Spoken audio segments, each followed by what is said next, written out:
It's a new month with a new meta, so we have to talk about it. Hey, Nick from 9Card TCG, and today we're going to be looking at the top decks for the month of September. Whether you're going to a local tournament, league, challenge, cup, regional, whatever, you have to know what the best decks in the format are, what they look like, and their general strategy so you can beat them a little bit easier. We're going to be getting all the information today from the website Trainer Hill. I have a link to that in the video description, so go check it out. It is a wonderful website and has tons of really cool features, and I highly recommend it. But before we get to the actual video, if you haven't already, do me a favor, like, subscribe, comment, all that kind of stuff tells YouTube this is a good channel. Other people should watch it. I'm trying to get to 5,000 subscribers by the end of the year, and if we do, I have a really cool giveaway, so you can help me reach that goal and maybe win something awesome in the process. Now, with all that said, let's go ahead and get to Trainer Hill and start talking about the September meta. The first thing we have to do is understand what decks make up the meta. Basically, we want to know what's really popular and how well are they doing. So we're using some online tournament data. There hasn't been a regional in this current format, so online data is kind of the best we got, but we're looking at tournaments from August 20th to August 31st, and we're looking at tournaments that have at least 50 players, so somewhat sizable. Now we are looking at data for top 8. This is the percent of decks that have made top 8, and you can see it's kind of been known for the last week or two. Lost Zone Giratina is top dog, making 25% of top 8 in the last week, and 28% in the last 2 weeks. Or it's really strong. It's followed up by Lost Zone Box. It could be Lost Seal Stone, Sky Seal Stone with Dragonite or whatever. Turbo Lost Zone. Then we have Gardevoir. Miraidon is doing pretty well. Fusion Mew, Single Strike Lugia, Rapid Strike Urshifu Inteleon, Arceus Giratina, Colorless Lugia, and Mew Genesect. We also have Palkia and Champao are going to be just under the honorable mentions, and Charizard is also another, again, it's on the fringe. Another tournament win here or there, another top 8 here or there could push it into the top 8. So you have a fair amount of decks to consider, and if you look on the left, it's really not any different. I mean, the only real thing, I don't even think this is really any different at all. Maybe the ordering's a little different, but in terms of what decks are being played and how well they're doing, it's kind of the same. The top 4 is the same, and then it starts to shift around a little bit, but the meta is pretty diverse. All of these decks that you see on screen right now, the top 13, all of them could win a tournament. I mean, if you told me that Charizard won a tournament, I wouldn't be surprised. If you told me that Miraidon won a tournament, I wouldn't be surprised. So you have a lot of decks to consider, which is good and bad. You have a large variety of decks to pick from, which means you're more likely to find one that you like to play.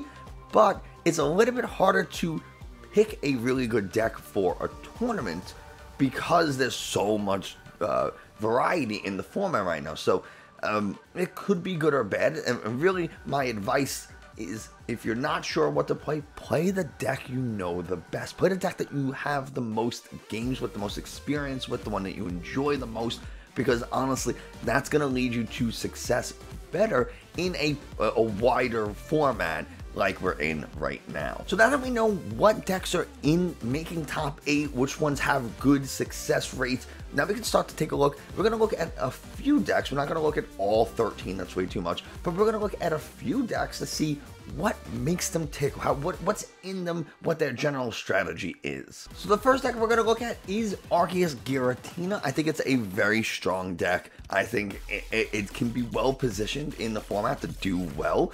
And one of the things that makes Arceus Giratina so strong is the Path Judge combo. You just play Path to the Peak to turn off Rulebox Pokemon abilities. You play Judge, which both players shuffle their hand into their deck and then draw 4. You can continue to thin your hand out of things like Ultra Balls and energies and items to then fill your hand back up using Beebro. All the while, you're using Arceus to attack and accelerate energies. You have Giratina V and V-Star. The Giratina V can shred through Pokemon abilities and effects. And then the Giratina V-Star just hits for massive damage. You do have the Squovit as like a shuffle your hand, put it to the bottom, draw 1, and then you can fill your hand back up with Beaverell to 5. So that is another combo. But the deck really just seeks, all it wants to do is use Arceus, accelerate energies, and then just smash things in the face with Giratina V-Star. Now, one of the things, if we look over at the other common cards, some of the things we're starting to see is Superior V and V-Star. And Superior V-Star has a cool attack that really it's used as a Charizard counter. Charizard is weak to grass. It's a Terra type shift Charizard. So it's a dark type Charizard, but it's weak to grass. And so you can just easily slap in a 1-1 Superior because Giratina requires grass energies anyway. So we say, okay, we're going to go ahead and attack with Superior, and then we can move the energies from the Superior to something else on the bench so that if we're afraid it's going to get KO'd, or we just want to attack with something else next turn, we can. Also, Superior does have free retreat, making it a really good pivot. We have the Spiritomb as an extra way to turn off basic rule box Pokemon, like basic Vs, mostly Lumineon and Genesect. Those are the two that we're really going to be affecting with this. So that's kind of the deck in a nutshell. You can switch out Choice Belt, you can add in Cleansing Gloves. Cleansing Gloves, it's a tool that does 30 more damage to your opponent's active Psychic type Pokemon. So 280 is what Giratina hits for naturally, but with Cleansing Gloves, you do 310 to both Gardevoir EX and Mew VMAX. Some people like that instead of the Choice Belt, because Choice Belt only works on Vs, so you'll be able to hit Mew for knockout, but you won't be able to get the Gardevoir EX one-hit KO'd, so Cleansing Gloves is something to consider. We got the V-Guard energy, we got some switches. I mean, it's a very simple, basic vanilla deck, but it works really, really well. Rapid Strike Urshifu Inteleon is something that, ever since it won NAIC, has been seeing some real play, and there's a good reason for it. Water is a pretty decent type, it has a lot of good support, and then Fighting is also a really good type. It hits some of the Dark type Pokemon, it hits the Normal type Pokemon for weakness, it hits the Electric type Pokemon for weakness, so you have a lot of options in terms of what you are going to attack with, and also just be between the Inteleon VMAX, it has the Double Gunner ability to put damage counters on stuff, and then Gmax Rapid Flow can snipe stuff on the bench. You could go ahead and move damage counters around with Radiant Alakazam to ensure you're getting the KO, or you use something like the Medicham V's Yoga Loop to take an extra turn. So what an easy plan is, you have two Inteleon VMAXs on the field, you can go ahead, use the Double Gunner twice to put the 2 damage counters on, say, like a Manaphy. Now it has 40 damage on it. You move 2 damage counters from one Pokemon to the Manaphy with Radiant Alakazam. Now it has 60 damage on it. And then you can go ahead and Yoga Loop to put 2 more damage counters, knocking it out, allowing you to take an extra turn, skipping your opponent's turn entirely. It is really, really good, and now that Manaphy's out of play and your opponent doesn't have a chance to like rescue carriers or more likely Super Rod, Nest Ball it back because you skipped their turn, you just go ahead, come in with Urshifu, Gmax Rapid Flow, and make their board crumble. And all of this comes into play because of Artillery with its Rapid Strike search. Once during your turn, you can go ahead and search your deck for any Rapid Strike card you want and put it into your hand. You also have Forest Seal Stone to go ahead and search your deck for any other cards you want. It's a really easy deck to make happen between things like Irida. You can go ahead and search a deck for a tool, for a water Pokemon and an item. So we can go ahead, search a deck for an item card like an energy search, and then we can Artillery, and then we can get like the rapid Tower of Water so we can get free retreat. There's a lot of stuff going on here. You can energy retrieval. Cheryl is incredible because both the Inteleon and the Urshifu, Inteleon puts the energies back into the hand when you attack to do more damage, and Gmax Rapid Flow requires you to discard all energies to use the attack. So both Pokemon, both VMAXs, won't have any energy on them during your opponent's next turn. Even if you use Gale Thrust, it's a single energy, so that's not that big a deal. So if we get hit and we don't get KO'd, we just say, okay, I'm going to Cheryl, heal all that damage. I didn't lose any energies because I don't have any energies on them to begin with. And then I just continue to attack, and my opponent basically wasted their turn. It's very, very strong. Some of the other things about the deck, we have Echoing Horn, which is great for, we want to Yoga Loop something at the end of the game, or we want to Echo Horn and Arceus V so we can boss it up and Gale Thrust it. We want to Echo Horn something onto the bench so we can take easier prizes with Gmax Rapid Flow, whatever it is we're trying to do. Some people include Drapion because you might have a little bit of a difficult time with the Mew matchup, and then we just Drapion for 3 prizes, and that's half the game in a single attack. Spiritomb can also make it really, really difficult for Mew. So things to consider. It's a very strong deck, and I like it a lot. My personal deck of choice, the deck that I play, the Cups and Challenges or whatever, is Single Strike Lugia.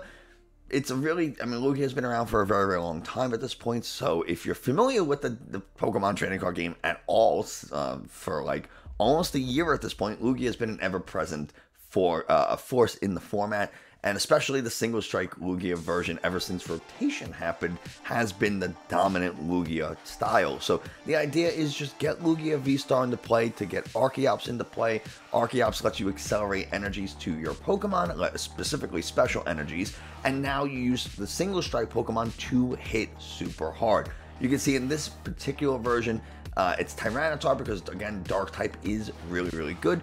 But in the other common cards, we have the Urshifus that I typically include. Some lists are starting to play a single Path to the Peak to turn off our opponent's abilities after we use our Starburst. Not our Starburst, after we use our Summoning Star. After Summoning Star and the Lumineon that we might use, we really don't have any other abilities. Some decks are including Radiant Serena, but not all of them. So we really don't care too much about abilities after Lugia and Lumineon's abilities have used. So Path to the Peak makes sense to turn off things like Charizard. Maybe a well-timed path can disrupt an Arceus play that's kind of saving their Starbirth, or a Mew deck, it could buy us a turn. Gardevoir might make it a little harder to accelerate energies after we like take an easy knockout on a Zacian V or something like that. Like it is very useful, and I do really like it. The Urshifu, if you're concerned about having to do a lot of damage, Duraludon VMAX, Goodra for some reason,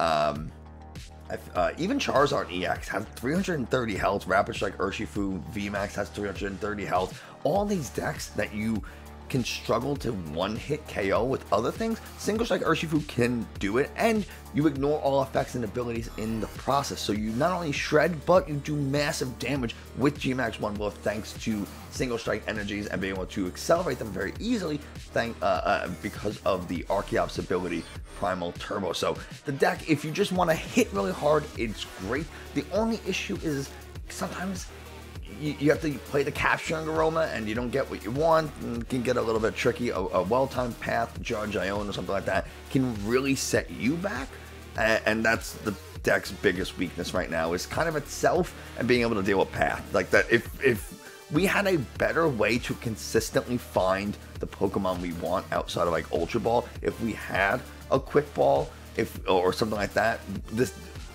if we had Quick Ball, this deck would be incredible. It would be unstoppable if we had Quick Ball, but we don't. So for now, this is what we got. I feel like I don't have to talk much about Mew, especially at this point. It's been so long. You draw a bunch of cards with Genesect and you hit really hard with Mew. You can copy any of your Fusion Strike Pokemon's attacks from the bench and use it as Mew VMAX's attack, which means you can use Techno Blast, would do 210 damage with just attaching a single double colorless energy. Granted, you'll do 190 then, but that's not the point. The point is you can also copy something like Melodious Echo. So if you have 4 Fusion Strike energies in play, now you're hitting for a lot of damage. Also, Meloetta can use something like the Melodious Echo because it's its own attack and hit for 210 damage with Choice Belt or Power Tower, which you're hitting 240, 270 is very as early as turn 1 if you go second, that is, because you can attach a Fusion Strike energy, play Elisa Sparkle, and now you're just donking on Pokemon V thanks to the Melodious Echo, and then you have Forest Seal Stone to go ahead and search out that Power Tablet. Now you knock out your opponent's active Pokemon V, take 2 prizes before they get a chance to do anything, and sometimes just completely shut them out of the game because of that. You have Path to the Peak, because once you get wrong and you get set up, you kind of don't care anymore about drawing a ton of cards with Genesect, so you slap down a Peak, and you say, deal with that, as I just, smack you in the face with Techno Blast turn after turn, because yeah, Mew has free retreat. You can search your deck for any cards you want if you flip heads with Cramomatic. It's really, really strong, and on top of all of that, you have Judge, And on top of all that, you have Judge and Iona to reset your opponent's hand, shuffle it, and Fusion Strike Energy turns off or blocks abilities from affecting your Fusion Strike Pokemon that has Fusion Strike Energy attached. So your opponent plays a Spiritomb to try to turn off Genesect V's ability to draw cards. You attach a Fusion Strike Energy, and now Genesect's no longer affected by it, meaning that Genesect can now draw cards. It's really, really stupid and really strong, and I don't really want to talk about it too much more, but people are running Box of Disaster, which is a very, I don't even remember what Box of Disaster does off the top of my head, but I guess I'll have to look it up now, won't I? Box of Disaster. The Pokemon V this card is attached to it has full health and is knocked out by damage from one of your opponent's Pokemon. Put 8 damage counters on the attacking Pokemon. So this is really cool to deal with Gardevoir decks.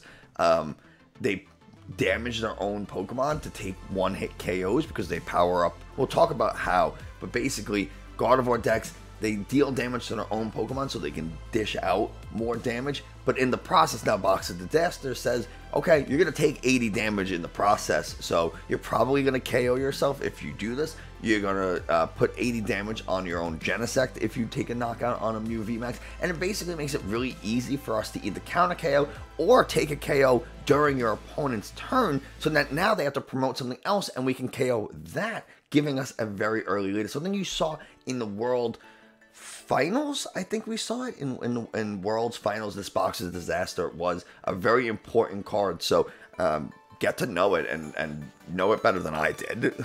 Andrew Mahone played Miraidon to Worlds and did really well, but because he had a special inclusion, this Path to the Peak, again, I can't overstate how important Path to the Peak is in this current format with Mews and Lugias and Chiampaus and Gardevoirs and Drapions and Radiant Greninjas and Arceus, and there's so many Pokemon, even Charizard, whatever, that their deck uses and relies on abilities that Path to the Peak can be really useful. So we don't care too much about Path to the Peak, especially because during our turn, we use the Miraidon's Tandem Unit ability, fill up our Pokemon, our bench with Pokemon, maybe we draw a card with Raikou, and then we slapped on a path because we did what we needed to, right? We got our ability, we use it, and then we try to, again, lock out our opponent to keep them from doing what they want to do. We have lightning generators to accelerate energies. If you look at the top 5 cards of our deck, you find up to 2 lightning energies there. Attach them to your Pokemon in any way you want. I think it has to be bench Pokemon, actually, but it doesn't really matter. Most of these decks are running one copy of this Zeraora. The Zeraora itself isn't important, it's just a basic single prize Pokemon that has free retreat, and it's a lightning type, so we can go ahead and grab it off of the Tandem Unit, so now we have a free pivot all the time. Flaafy is, for a while there was a debate on whether Miraidon Regieleki or Miraidon Flaafy was the better one, and it really turns out that it is the Flaafy, because we can use Dynamotor to accelerate discarded lightning energies to our benched lightning Pokemon, so we can start to really set things up later in the game. Raichu is another great way of dealing with Pokemon that have a lot of health, because we build up our board with all this lightning energy, and then we attack with the Dynamic Spark to discard all those energies, and for each energy we discard, we do 60 damage, so we can go ahead and just discard 6 energies to 360 and knock out anything in the game. Getting 6 energies is not unreasonable when we have 2 copies of Flaafy, so that's 2 energies right there. We attach for turn, and now all we have to do is, you know, play a couple of electric generators, get some energies off of those. We have 4 Seal Stones to go and find them, the electric generators that is. I mean, it's not unreasonable to do that in a turn or 2. Bravery Charm puts a lot of our Pokemon out of being KO'd really quickly. You can see Raikou has 200 health, Raichu has 200 health. This Miraidon only has 220, so like, we're not exactly a bulky deck, so we're probably getting one shot by pretty much everything easily. So we play something like this Bravery Charm, and now we're at 260 or 250, 270, 280, whatever. I think it's plus 50. So it makes it just a little bit harder to KO things, put you slightly out of range of things, and it could be the difference maker, honestly. We have Lost Vacuums, Beach Core, other stadiums. We have Penny to pick up damage basic Pokemon. The Pokemon Go Zapdos to do 10 extra damage with our basic lightning Pokemon. So that means now we can just, again, just get over that tiny little bit of damage, that little hump that we need sometimes to take a KO. And that's when the Zapdos comes in. But the deck is very, very simple. It's build your board very, very quickly with something like Miraidon, accelerate energies fast with the Flaafies and the electric generators, and then just swing for consistent damage, turning off abilities with Path. It's a very fast-paced deck, but if it fails to set up, if you fail to find Miraidon turn 1, you're in a ton of trouble. So I don't want to call it high rolly because you have a lot of outs to Miraidon, but it does kind of hinge on that turn 1 Miraidon. And you are going to be trading 2 prize for 2 prize most of the time. So if you fall behind on the prize trade, it gets a little bit risky. But overall, really good deck. Gardevoir is one of the most consistent decks in the format thanks to a combination of the Kirlia, the Shining Arcana Gardevoir, and the ability to accelerate energies with Gardevoir EX, and even very early game Zacian V. We also have Draw from Radiant Greninja, we have Forest Seal Stone, we have Fog Crystal to find energies of basic Psychic Pokemon, we have Battle VIP Pass, we have the Mysterious Tail Mew to find said Battle VIP Pass, rare candies, things like that, any kind of item we might need. It's just that simple. It's build your board with Ralts, evolve the Kirlias, and then get a Gardevoir or 2 into play. That's kind of the plan. Like I said before, you're going to damage your own Pokemon with Gardevoir Psychic Embrace to accelerate energies to them from the discard pile, but then you're probably just going to take a KO anyway. So it's worth the trade-off. A lot of your Pokemon don't have a ton of health. 140 on the Shining Arcana Gardevoir, 220 on the Zacian V. They're probably going to get KO'd by most things anyway, so you might as well take the damage if it means taking a KO first, right? That's just kind of how the game works. Take the 6 prizes first and you win. So there's really not a ton to say about it. The rare candies can be the difference maker sometimes, just going from a Ralts all the way to a Shining Arcana Gardevoir and then being able to draw 2 cards, and if there's any psychic energies in those 2 cards, you just accelerate them, which is absolutely crazy, and then you attach for turn. Now you're kind of hitting pretty hard with the single prize Pokemon out of nowhere, not including the draw. There's just so much that you can do with this deck. There's a lot of lines of play, whether you're attacking with the Gardevoir EX and then you retreat, you're attacking with the Gardevoir, you're attacking with the Zacian, then you have the Super Rod to put those Pokemon back so you can reuse them. You can turn your deck into a 2 prize attackers. You can use single prize Pokemon whenever you want. Just the flexibility and the freedom to choose who you want to attack with and how much damage you're trying to do and taking KOs when. Like this, it's a very difficult deck to play, at least I think so.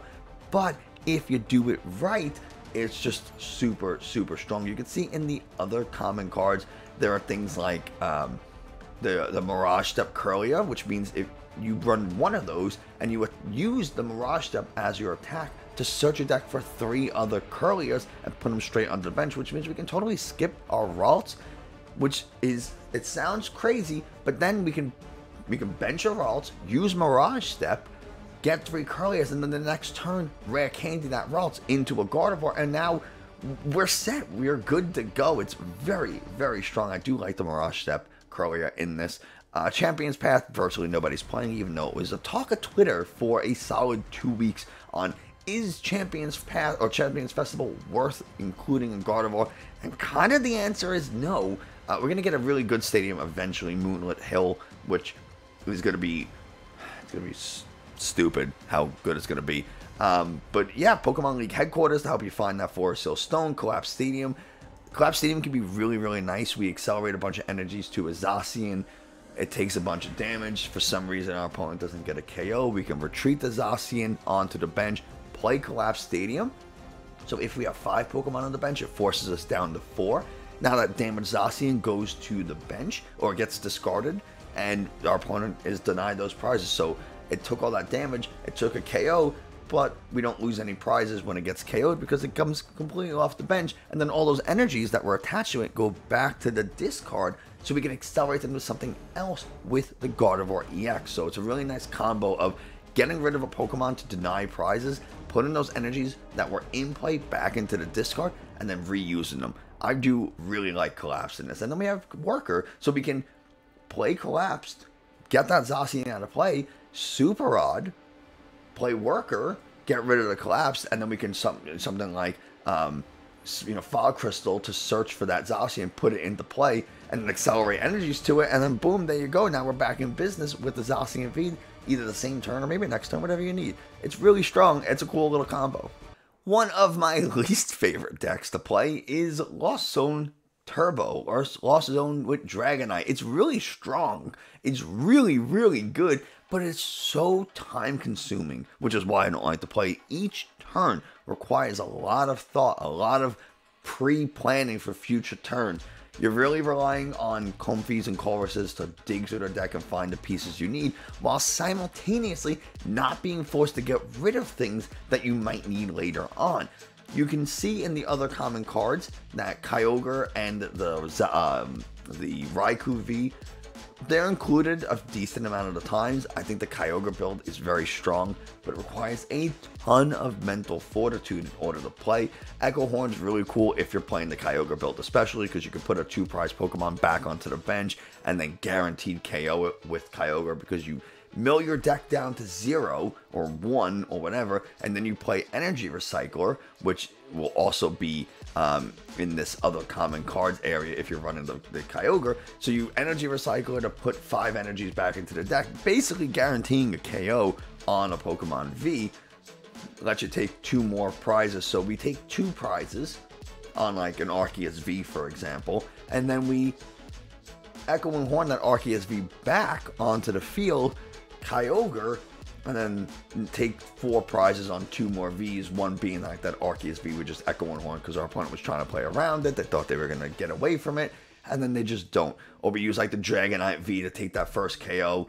We chip away, chip away, chip away. We don't go down. We want to avoid Roxanne, even though Roxanne's not really not being played that much, but we want to avoid being Iono down to like 2. So we kind of try to avoid the second KO, going down to just 2 prizes if we can. We don't always want to, but we can. So we chip away with Cramorant, Sableye, really place damage counters all over the place, and then boom, Kyogre play out of nowhere to take our final 4 prizes.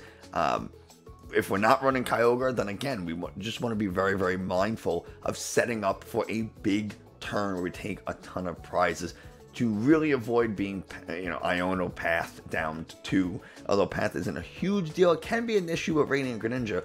But, if we go down to 2 cards and we draw like a Nest Ball and a Super Rod, or a Nest Ball and a Clara's action, there's not I don't know, Nest Ball Battle VIP Pass would be like terrible, right? It was like, oh man, I don't have anything I can do. I'm going to be top deck a Lost Vacuum. You kind of get into a little bit of a sticky situation where, unless you already have a Comfey in the active to see 2 more cards, that Iono can really, really hurt. So we want to be conscientious of how many prizes we're taking and setting up big prize take turns, 4 prize, 3 prize turns for the end game, which is another reason why I don't like it.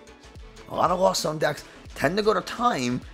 So if you win game, you kind of have to win game 1. So you either win the set during game 2, or you can, if you lose game 1, you have to win game 2 to force a tie. Like I'm not a huge fan. Sometimes you get real Lost Zone hands of like Sableye attach energy pass, because all that's in your hand is like Mirage Gates and energies, and you're like, well, I guess I just lose. Or it gets really annoying sometimes.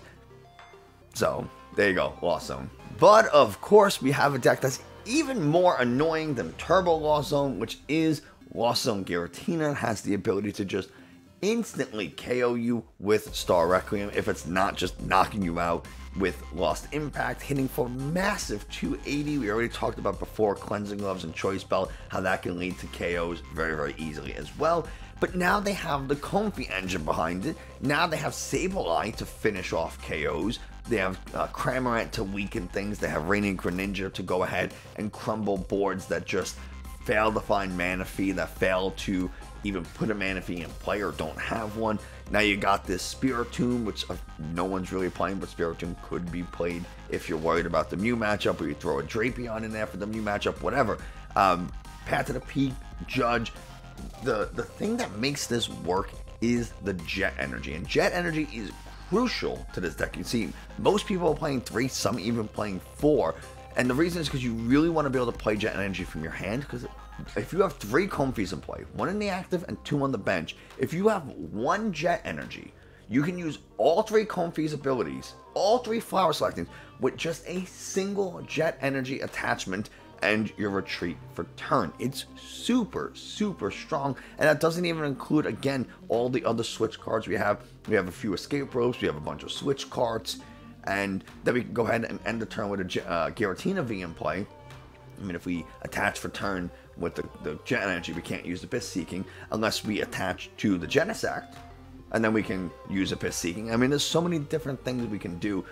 You have 2 Comfeys and a Genesect in play. You switch card after you use the first flower selecting, go into the second Comfey, then you attach a Jet Energy to the Giratina, and now you Abyss Seeking. You just put 4 cards in the Lost Zone. That doesn't even include if you played Colress. That puts 6 let's say your first turn going second. Your first turn going second, you put 6 cards in the Lost Zone. It's so likely the following turn that you're going to be able to use Mirage Gate. I mean, you're almost guaranteed to be able to use Mirage Gate. And or Comfey, oh my goodness, Sableye is what I meant to say. Turn two, you can get Sableye going under the right conditions. It's super, super strong. There's really nothing to say about it more than that. You know, you're hitting with Lost Impact turn 2, turn 3 at the latest. You start Requiem in turn 2, turn 3, maybe turn 4. Then you get the Sableye to pick off things. It's super, super strong. You can see why it's doing really well. It has everything a deck would want. Good retreat options, good draw in the form of Comfey, Radiant Greninja, Colress, energy acceleration in Mirage Gate, low attack cost in the form of Cramorant and Sableye, bench sniping, massive damage with Giratina, instant KO with Giratina. You got a few copies of Boss's Orders. It has everything you could want in a deck. And most of the time, you're single prizes, and if you aren't a single prizer, you're a 280 HP Dragon type Pokemon, which means no weakness. It's really, really strong, and it's clearly, I think, one of, if not the best decks in the format right now. So one that you have to know. So there you have it, the meta for the past 2 weeks for decks that have made top 8, and also the list and the general strategy for the top 8 decks in the format. I hope you enjoyed, found it informative. If you did, like, subscribe, comment, all that kind of stuff. Before we end this off, I want to give one piece of advice. Play the deck. So there you have it, the top 8 decks in the format, what they do, what they look like, all that kind of stuff to help you win your next tournament. I hope you found this informative. If you did, like, subscribe, comment, all that kind of stuff. Tells YouTube this is a good channel. Other people, I already said all that stuff at the beginning of the video, so I've been talking about. I'm gonna wrap this up. Thanks so much, and I'll see you next time. I want to give a special shout out to the YouTube members: Black Wins, Mike the Highest, Fernando Ortiz, Chin Pokemon, and Eric N. Thank you all so much for your support. It really means a lot to me. And if you want to become a channel member, you can go ahead and click the channel member button somewhere at the bottom of the page. I'm not really sure. I haven't done it myself.